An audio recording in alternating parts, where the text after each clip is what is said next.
আরে ভাই, দুটো মেগাস্টারে এমন আপডেট নিয়ে এসেছি না, মানে এই ভিডিওটা মনে হয় না বানালে, মানে কি বলবো আমি, ভাই কেন ভিডিও বানাই এরকমই মনে হবে।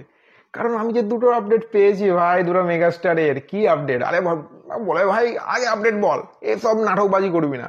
হ্যাঁ ভাই, আপডেট বলছি। তো এখানে সালমান খান শাহরুখ খানের আপডেট। তো আমি যদি প্রথমে শাহরুখ খানকে নিয়ে কথা বলি, তো তার আপকামিং মুভি কার সাথে আসতে চলেছেন জানেন? যেটা একটা কথাবার্তা চলছে এবং ফাইনালাইজড হতে পারে, এরকমই গুঞ্জন শোনা যাচ্ছে। কার সাথে? পুষ্পা।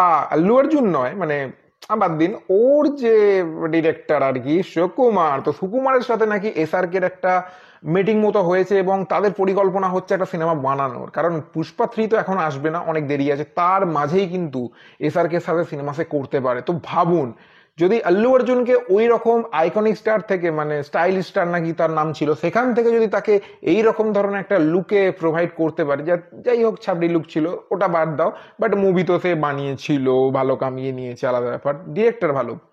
তো এবার যদি এসআরকে এর সাথে করে, তাহলে এসআরকে কি রকম লেভেলের প্রেজেন্ট করতে পারে জাস্ট আপনারা ভাবুন। তো এটা নিয়ে কিন্তু এসআরকে ফ্যানরা ভীষণভাবে এক্সাইটেড, আমিও এক্সাইটেড। দেখা যাক তাকে কিরকম ভাবে প্রেজেন্ট করে এবং এই সিনেমাটা সত্যি সত্যি হয় কি না, লকড হয় কি না, সেটা পরবর্তী ক্ষেত্রে আমরা জানতে পারবো।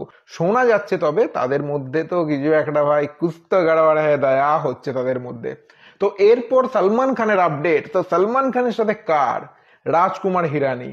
এই নামটা যদি ভাই শোনে, মানে যে মানে নিউট্রাল অডিয়েন্স আছে না, তারা ভাই অবাক হয়ে যাবে এবং ভাই কিরকম লেভেলে এক্সাইটেড হয়ে যাবে তারা ভাবতে পারবে না। কারণ আমরা জানি এইরকম ডিরেক্টর যদি আমরা পেয়ে যাই, তাহলে সালমান খানের মধ্যে যে অ্যাক্টিং সত্তাটা, সেটা আমরা পুরোপুরি পাবো। এবং সালমান ভাই এই যে অ্যাকশন মুভি করছে, তার মাঝখানে একটু রেস্ট নিয়ে, আমি রেস্ট মানে বলছি না যে রেস্ট নিয়ে সে না কাজ করে রয়ে যাক, ওরকম নয়, মানে অ্যাকশন থেকে রেস্ট নিয়ে যদি একটা কন্টেন্ট সিনেমাতে ফিরে যায়, আমার মনে হয় সেটা কিন্তু বিরাট একটা ব্যাপার হবে।